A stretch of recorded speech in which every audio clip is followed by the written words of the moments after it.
শৈল শহর গ্যাংটকের রূপের জাদুতে প্রতি বছর প্রচুর টুরিস্টের আনাগোনা লেগেই থাকে। গ্যাংটক থেকে সবাই নর্থ ও ইস্ট সিকিমের যাত্রা শুরু বা শেষ করে। তবে আমাদের সিল্ক রুট ট্রিপের শুরুতে গ্যাংটকে আসার আরো একটা কারণ এখানকার নেপালি ও নেওয়ারি কুইজিন ছাড়াও এখানে ক্যাফে বা সিকিমের স্থানীয় স্বাদ পরখ করা। ওয়েফেয়ারস ফুটপ্রিন্টের উপস্থাপনায় এই পর্ব জুড়ে থাকবে গ্যাংটক শহরের লোভনীয় খাবারের খোঁজ খবর, সাথে এক টুকরো সাইট সিইং এরও খোঁজ দেব আমরা। তাহলে শুরু করা যাক এই জমজমাট পর্বটি।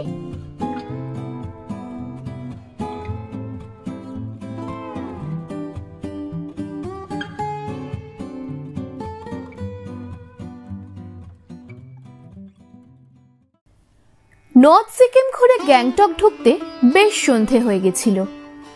দুর্গাবাড়ির পাশ দিয়ে অষ্টমীর ভোগ বিতরণ দেখে আমরা থমকে দাঁড়ালাম।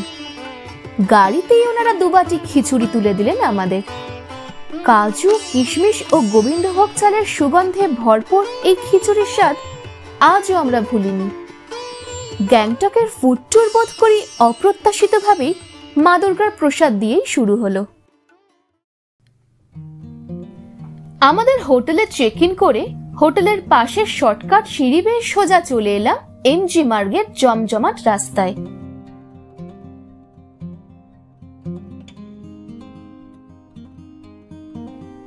আপামর বাঙালির কাছে দার্জিলিং এর ম্যালের মতন এই জায়গা নিয়েও নস্টালজিয়া কম নয়। যদিও সেদিন অষ্টমী বলে পুজোর ভ্রমণপ্রিয় বাঙালির ভিড় তখনও এসে পৌঁছায়নি। এখানে প্রচুর নামি দামি ব্র্যান্ডের দোকান, gift shop, cafe, restaurant, hotel আরো অনেক রকমের দোকানপাট আছে। মন চাইলে কেনাকাটিও করা যায়। তবে তখন প্রায় রাত ৮টা বেজে গেছে, তাই অধিকাংশ দোকানপাটই ঝাঁপ বন্ধ করতে ব্যস্ত।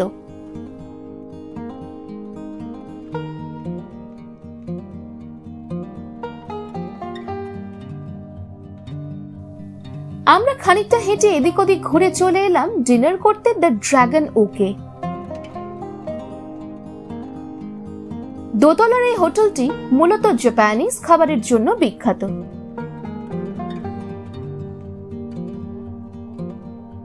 ভিতরে ডাইনিং এরিয়া ছাড়াও বাইরে জমজমাট এমজি মার্গের ভিউ সহ একটি বসার জায়গা রয়েছে। আমরা সেখানেই বসলাম।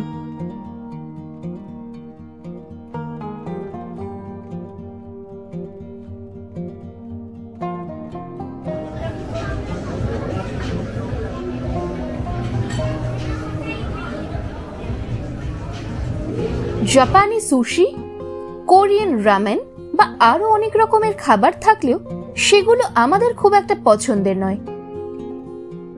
আমরা আমাদের মতন খাবার দাবার অর্ডার করলাম।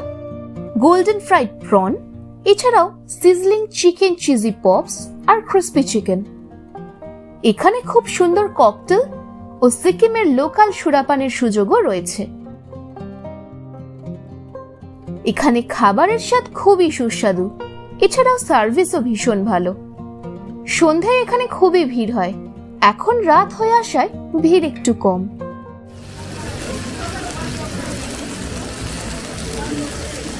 ডিনার সেরে নিচে নেমে এই রাস্তা ধরে একটু এগিয়ে অন্য প্রান্তে দ্য কফি শপ ক্যাফেতে ঢুকলাম।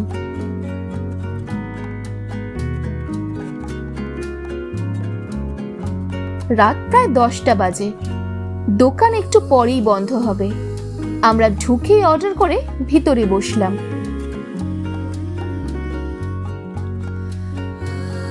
এখানে কফি, কেক ছাড়াও নোনতা বা মিষ্টি অনেক রকম খাবারই পাওয়া যায়।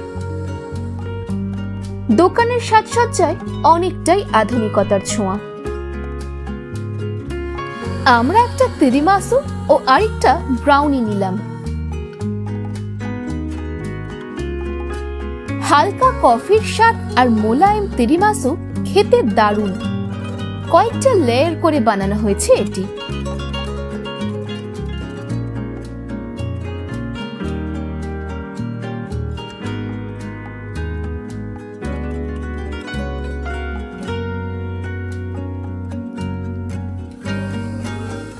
তবে এই ঠান্ডায় গরম গরম ব্রাউনি বেশি পছন্দ হলো আমাদের। কাজু আর আমন্ড বাদামে ভরপুর ছিল ব্রাউনিটি। সেদিনের মতন ফিরে এলাম হোটেল। রাত হলেও এখানে 100-200 টাকায় হোটেলে যাওয়ার লোকাল ট্যাক্সি পাওয়া যায়, তাই চিন্তার কিছুই নেই। সকালে ফ্রেশ হয়ে নিজেদের গাড়ি নিয়ে এলাম এখানে, কারণ তখনও সেভাবে দিনের ভিড় শুরু না হওয়ায় রাস্তার পাশে পার্কিং এ গাড়ি রাখতে কোনো সমস্যা হয়নি। তবে পার্কিং খুবই সীমিত, তাই সেই চেষ্টা না করে এখানে লোকাল ট্যাক্সি করে আসাই বুদ্ধিমানের কাজ। ঝলমলে রোদ্দুরে বেঞ্চগুলোয় বসে প্রচুর মানুষের জীবনযাত্রার টুকরো কোলা চোখে পড়ছিল আমাদের। কেউ খুশি, কেউ চিন্তিত, কেউ বা খুবই ব্যস্ত।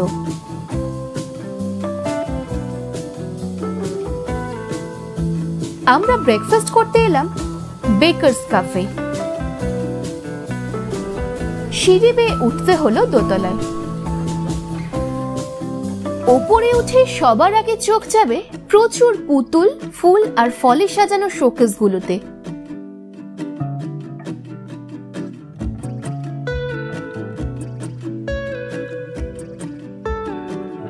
খুব সুন্দর এই ক্যাফেটি।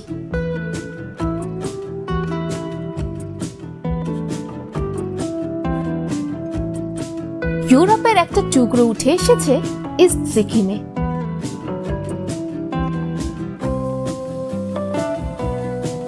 সকালে ফ্রেশ স্টক এসেছে, চারদিকে বেকিং হওয়ার মিষ্টি গন্ধ ভেসে আসছে, আর তাতেই মন খুশি খুশি হয়ে গেল।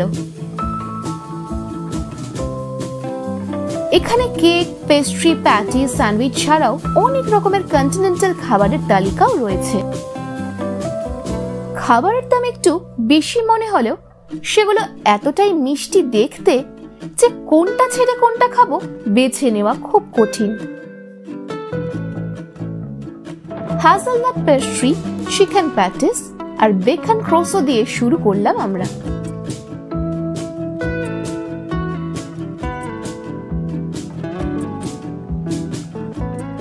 প্রতিটা খাবারই ছিল টেস্টি আর ফ্রেশ। এছাড়াও ক্যারামেল লাতে কফিও দিয়ে গেলেন একটু পরে।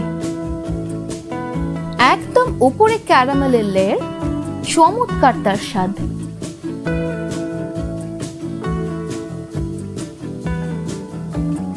তখন দূরে জানলার বাইরে উঁকি দিচ্ছে মাউন্ট কাঞ্চনজঙ্ঘা। কি দারুণ ভিউ! আমরা সকাল সকাল আসায় জানলার ধারের সিট পেলেও এই ক্যাফে খুবই জনপ্রিয়, তাই বিকালে সেই আশা রাখবেন না। খাবার খেতে খেতে কফিতে চুমুক দিয়ে আড্ডা চলছিল। এরপরে যাব লোকাল জায়গাগুলো ঘুরতে। লাঞ্চ করতে দেরি হবে, তাই ওনাদের ফেমাস চিকেন কাটলেটটা অর্ডার দিলাম। 3টে ছোট সাইজের কাটলেট, সাথে পাউরুটি, সালাদ, ফ্রাইড ভেজিটেবল আর আলুর চিপস দিয়ে তৈরি প্ল্যাটারটা একটু সময় নিয়ে বানিয়ে দিলেন ওনারা। এটাও খেতে বেশ ভালো। গ্যাংটকে আসলে এই জায়গা মাস্ট ভিজিট লিস্টে রাখবেন। আবার পার্কিং এ ফিরে গাড়ি নিয়ে বেরিয়ে পড়লাম। প্রথমে এলাম দোদ্রুল চর্তন ঘুরতে।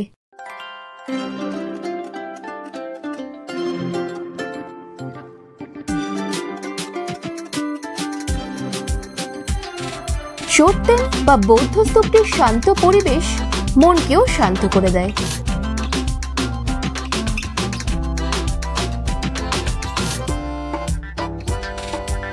ওর খুব কাছেই নামগিয়াল ইনস্টিটিউট অফ টিবেটোলজিতে যাব ভাবলেও ঢুকতে পারলাম না। সম্ভবত এটি কোনো টুরিস্ট স্পট নয়।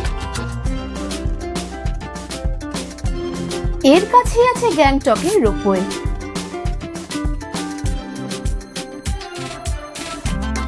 আমাদের কাছে এটা জয় রাইড হলেও অনেক স্থানীয় লোকজনই এটাই উঠে ভিড় এড়িয়ে পাহাড়ের উপরে উঠে যান। রোপওয়ে ঘুরে একই রাস্তায় প্রথমে এলাম এনচে মনাস্ট্রি। খুবই সুন্দর সেই জায়গা। কিছুটা হেঁটে মনাস্ট্রির কাছে এলাম। অপূর্ব সুন্দর কারুকার্যে সাজানো।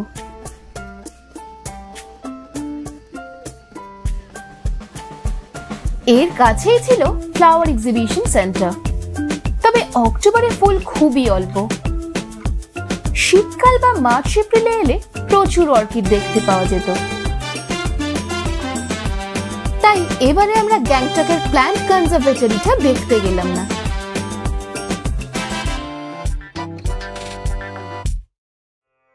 এদিকে ঘুরে নিয়ে এলাম গ্যাংটকের জুয়ের উল্টো দিকে গণেশটকে।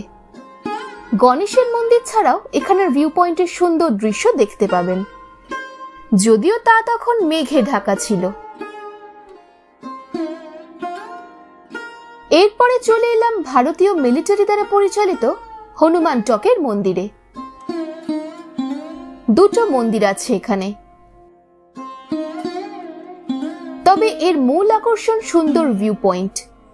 ওই দূরে মেঘের আড়ালে উঁকি দেওয়া কাঞ্চনজঙ্ঘাও দেখতে পেলাম।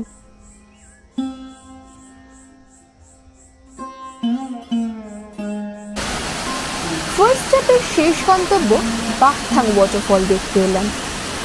একদম রাস্তার পাশেই এই জলপ্রপাত চোখ ধাঁধানো। আমাদের গ্যাংটক সাইট সিইং নিয়ে আলাদা পর্ব থাকছে, সেখানেও চোখ রাখতে ভুলবেন না।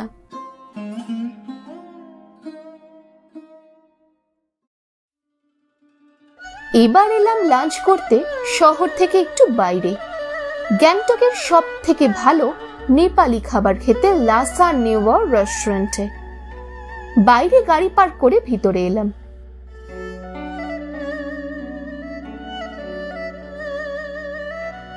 কাঠমান্ডুর দরবার স্কোয়ারের আদলে কাঠের তৈরি অন্দরসজ্জা এক নিমেষে নিয়ে যাবে কয়েক শতক পিছনে।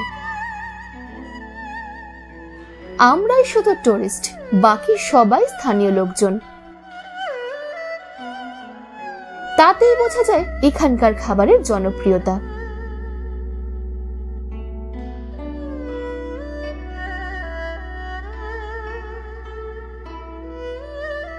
আমরা প্রথমে চিলি অয়েল মোমো, হাফ ঝোল মোমো আর হাফ স্টিম মোমো নিলাম।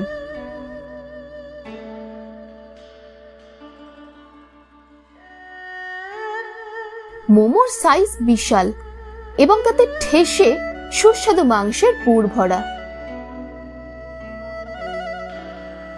পাতলা পরতের আড়ালে লুকিয়ে আছে এই লোভনীয় তিব্বতের খাবার।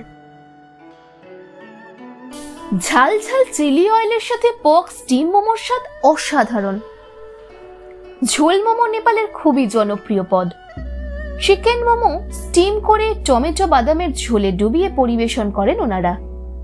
কেন এত লোকাল লোকজনের ভিড় সেটা খেয়েই বুঝলাম। গরম গরম স্যুপের সাথে স্টিম মোমোর স্বাদটাও ছিল জবরদস্ত। তবে এটি একটি ফাইন ডাইন রেস্টুরেন্ট, তাই দামটা সেরকমই। আমরা ওনাদের স্পেশাল ককটেল ও সাথে নেওয়ারি পক ছয়লা খেলাম। গ্যাংটকে আসলে এখানে আসতেই হবে একবার।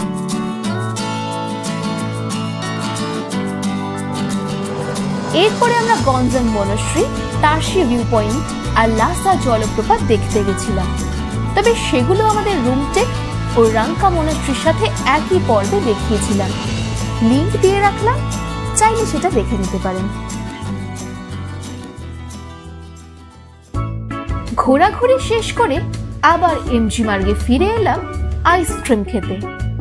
ওনাদের পাহাড়ের ডালে লঙ্কার ঝাল ঝাল ডেডলি ডাললে আইসক্রিমের খুব সুখ্যাতি শুনলেও সেটা ঝালের ভয় খেয়ে দেখার সাহস হলো না। তাই অনেক রকমের অপশন থেকে সল্টেড ক্যারামেল বেছে নিলাম আর আইসক্রিম খেতে খেতে ফিরে এলাম আমাদের হোটেলে বিশ্রাম নিতে।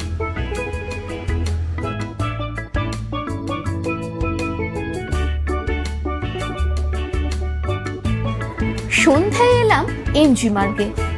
সেদিন কলকাতার পুজো দেখে প্রচুর টুরিস্ট গ্যাংটকে এসেছেন, তাই ভিড়ও প্রচুর। সিঁড়ি দিয়ে উঠে এলাম এখানে সব থেকে ফেমাস টেস্ট অফ টিবেট রেস্টুরেন্টে খেতে। রীতিমতো অপেক্ষা করে জায়গা পেলাম। বেশি কিছু না, শুধু রোস্টেড চিলি পর্ক আর আমাদের খুব কাছের হিট বিয়ার খেলাম। খাবারের স্বাদ মোটামুটি। ওনাদের আরো কিছু তিব্বতি বা চাইনিজ খাবার খেয়ে দেখার ইচ্ছা থাকলেও ভিড় আর দম বন্ধ করা পরিবেশে বেশিক্ষণ বসতে না পেরে আমরা চলে এলাম। আমাদের একদল বন্ধুর সঙ্গে দেখা হলো এখানে এসে, বেশ ভালোই লাগলো। আমাদের আজকেই শেষ রাত গ্যাংটকে, তাই শেষে একটু নর্থ ইন্ডিয়ান খাবার খেতে এলাম শাহী দরবার।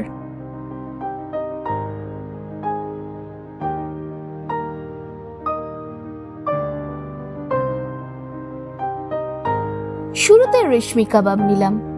হালকা কালচে ক্রাস্ট, খুবই নরম আর সুস্বাদু, দারুণ ভালো লাগলো।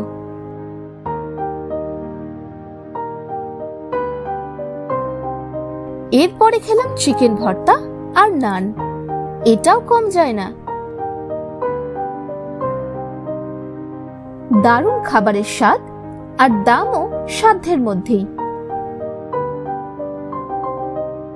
আমরা মূল গ্যাংটকে একদিনে যতটা পেরেছি আমাদের মনের মতন খাবার খেয়েছি। সমস্ত জায়গার ম্যাপ লিংক ডেসক্রিপশন বক্সে দিয়ে রাখলাম। এছাড়াও আরো কয়েকটা দোকান লিস্টে থাকলেও হাতে সময় না থাকায় সেগুলো কভার করতে পারলাম না, সেই লিস্টও দিয়ে রাখলাম আপনাদের জন্য।